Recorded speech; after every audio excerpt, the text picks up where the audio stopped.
The divine tales पर आपका स्वागत है दोस्तों। जैसा कि हम आपके सामने पौराणिक ग्रंथों की अद्भुत कहानियां प्रस्तुत करते आए हैं, आज के एपिसोड में आप एक बहुत ही रोचक कहानी जानेंगे कि दैत्यों के गुरु शुक्राचार्य की पुत्री देवयानी अपने ही भाई से क्यों विवाह करना चाहती थी।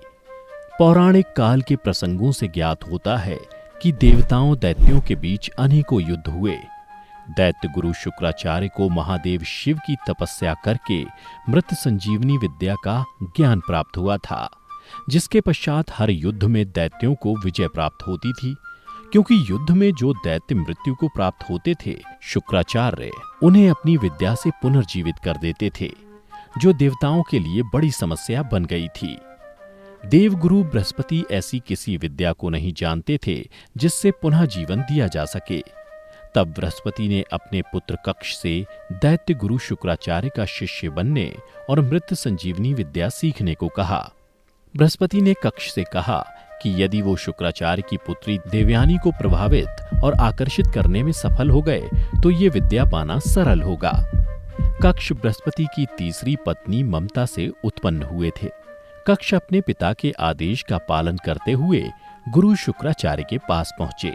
कक्ष एक तेजस्वी और बुद्धिमान युवक थे। उनका शौर्य देखकर शुक्राचार्य की पुत्री मन ही मन कक्ष की ओर आकर्षित हो गई। कक्ष के आने पर दैत्यों को ये आभास हो गया था कि कक्ष यहाँ मृत संजीवनी विद्या सीखने आए हैं। दैत्यों ने सोचा कि कक्ष ने यदि यह विद्या सीख ली तो उनके लिए घातक सिद्ध हो सकती है, इसलिए दैत्यों ने कक्ष का वध कर दिया। उधर जब देवयानी को कक्ष के वध की सूचना मिली तो वह सहन नहीं कर सकी और उसने अपने पिता से कक्ष को पुनर्जीवित करने की प्रार्थना की। शुक्राचार्य देवयानी के कक्ष के प्रति भावना को भांप गए थे और कक्ष को पुनर्जीवन दे दिया। उधर जैसे दैत्यों को पता लगा कि कक्ष पुनर्जीवित हो गया है, उसने फिर से कक्ष को मार दिया, परंतु पुत्री प्रेम हेतु गुरु शुक्र ने कक्ष को पुनर्जीवित कर दिया। यह देख राक्षस क्रोधित हो उठे और फिर योजना बनाई कि अगली बार कक्ष का वध करके उसके शव को जलाकर उसकी राख को एक पेय पदार्थ में मिलाकर गुरु शुक्राचार्य को पिला देंगे। और दैत्यों ने ऐसा ही किया। तब देवयानी के विनती करने पर गुरु शुक्र ने अपनी शक्ति से कक्ष का पता लगाने का प्रयास किया तो उन्हें ज्ञात हुआ कि कक्ष उनके पेट में ही है। इसके बाद शुक्राचार्य संकट में पड़ गए कि वह कक्ष को जीवित करते हैं तो वह स्वयं मृत्यु को प्राप्त हो जाएंगे।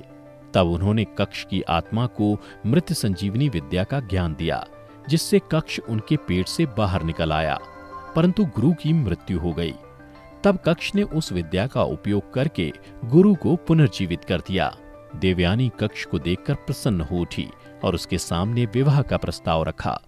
तब कक्ष ने उत्तर दिया कि वह गुरु शुक्र के पेट से निकला है, अतः वह उनके पुत्र समान और देवयानी के भाई समान है।